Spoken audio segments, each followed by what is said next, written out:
Hello दोस्तों, आपका स्वागत है हमारे चैनल RN मोटिवेशनल मैजिक पे। गौतम बुद्ध 80 वर्ष की उम्र तक अपने धर्म का संस्कृत के बजाय उस समय की सीधी सरल लोक भाषा पाली में प्रचार करते रहे। उनकी सीधे सरल धर्म की लोकप्रियता तेजी से बढ़ने लगी।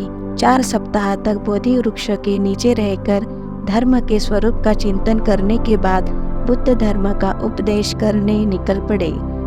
आषाढ़ की पूर्णिमा को वे काशी के पास सारनाथ पहुंचे।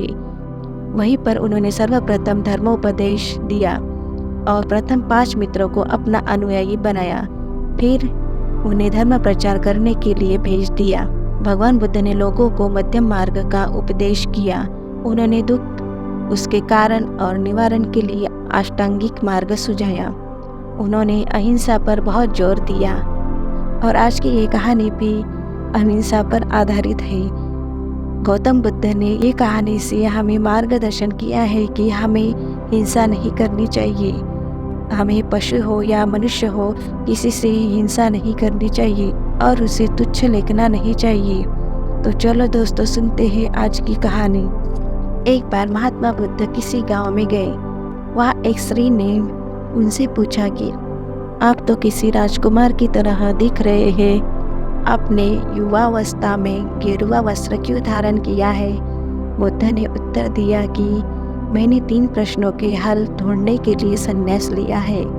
बुद्ध ने कहा, हमारा शरीर युवा और आकर्षक है, लेकिन यह वृद्ध होगा, फिर बीमार होगा और अंत में यह मृत्यु को प्राप्त हो जाएगा। मुझे वृद्धावस्था, बीमारी और मृत्यु के कारण का ज्ञान प्राप्त करना है। बुद्ध की बात सुनकर स्त्री बहुत प्रभावित हो गई और उसने उन्हें भोजन के लिए आमंत्रित किया।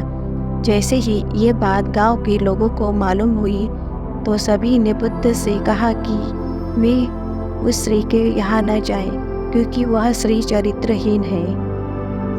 बुद्ध ने गांव के सरपंच से पूछा कि क्या ये बात सही है? सरपंच ने भी गांव के लोगों की बात से सहमति जताई।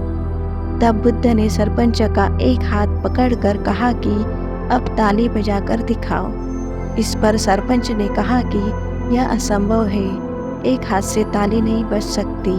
बुद्ध ने कहा कि ठीक इसी प्रकार कोई भी स्त्री अकेले ही चरित्रहीन नहीं हो सकती है। यदि इस गांव के पुरुष चरित्रहीन नहीं होते तो वह स्त्री भी चरित्रहीन नहीं होती।